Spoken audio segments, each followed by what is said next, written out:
The Message Trust launched its first Eden team in 2011, working in one of London's most deprived communities with some of the most vulnerable ex-offenders and those at risk of offending. As God began to bless and grow the work, we quickly realized we need something more. What it looked like to have a space where we could employ those that we were working with and discipling, a space that we could give on-the-job training to help them break the cycle of reoffending, a space that we could truly see lives transformed. In 2020, this became a reality. Welcome to Neal Street Espresso.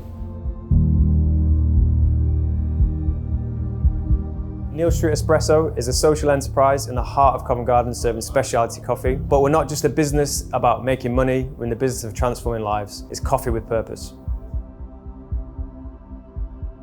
At Neal Street Espresso, we have designed a 2-year employment and discipleship programme for prison leavers and those at risk of offending.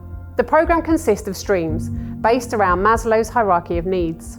These are work ready, spirituality and discipleship, emotional and psychological well-being, finance and housing, and future goals and dreams.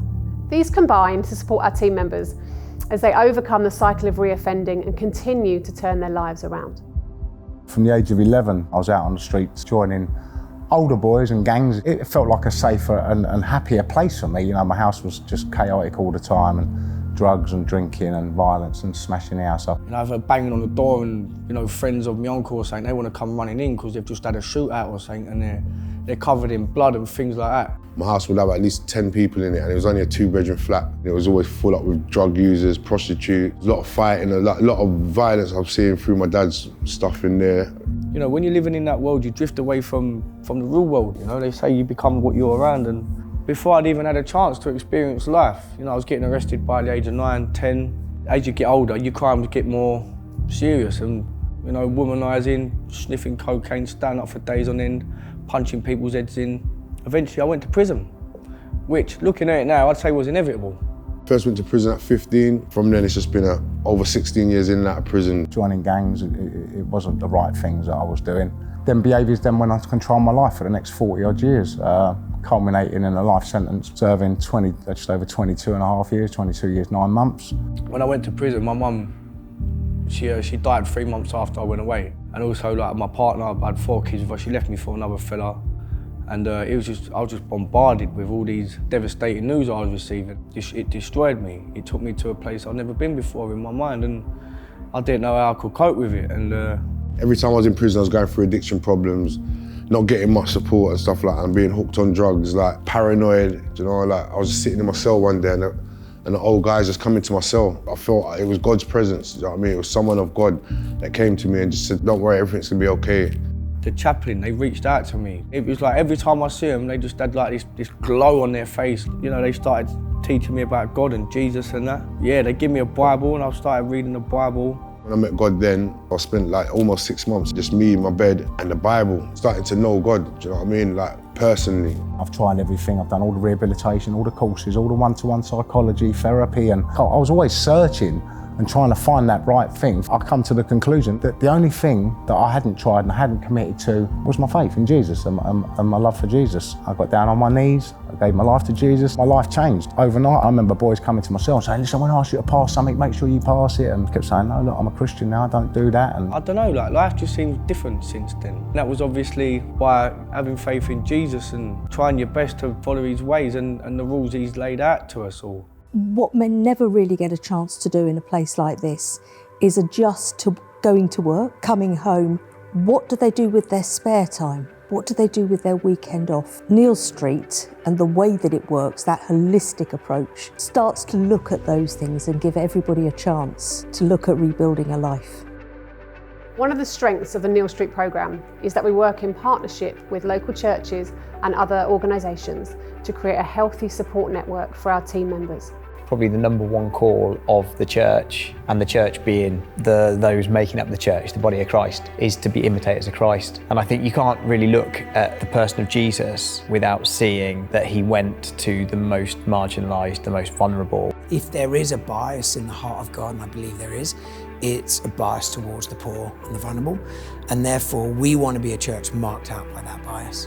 In the prison that I work in, I have a resettlement aspect to my role. So I work with the men from the prison through the gate. We run support groups and Bible studies in the prison, but having Neal Street means that I know that there's something tangible that I can invite them to, that I can point them towards the week of their release. There's been guys that we've met inside prison who have gone on to work at Neal Street, and it's definitely been more than just a job for them. It's a community of faith where people are praying for them, supporting for them, a community of grace where they can come alive. As much as the job is an incredible gift, that kind of family is priceless. They give me confidence, you know, they made me feel safe and not under pressure to perform and achieve. I was there to benefit me and to help me grow. I can't explain the support, the understanding, the love, the grace that was poured on me throughout that time. There's a path of life working with the message, you know, like you're giving me a chance to change my environments, to change my friendships. I'm building some real deep foundational friendships that's going to help me my whole life now. Like, 1 in 5 prison leavers who find faith in prison or practice it in prison don't continue it on the outside. And largely that's because life is so chaotic. So having Neal Street means that we can change that statistic. As hard as it is now, it can never be as hard as where it would be if I let myself go from Jesus and went with the crowd.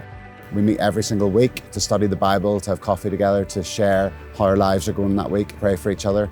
It's been absolutely brilliant. Jesus is Lord, he's in Neal Street, he's in the Message Trust. That is it, and that's the path of life. You know, there's no other path. I've seen them develop in their faith, so I've seen them lead Bible studies for the first time, and I've seen them grow as people and develop into the people that I believe that God created them to be. Seeing them with such hope, not just working, but actually engaging with people in a way that they would not have been given the opportunity whilst they were inside, and which many people would not consider they were able to. It's a real joy to, meet them inside prison and often see them at their lowest point, and then see them working at Neal Street and really kind of flourishing and being the kind of best version of themselves. People might be quite scared to chat to someone that's just come out of prison. They might have lots and lots of prejudice and preconceived ideas, and yet when they meet Darren, for example, a lot of those prejudices change, and they say, wait there, this is a person who is kind and has a heart and is loving and has been on a journey. And when they hear his story, their hearts break for other prison leavers or other people in prison.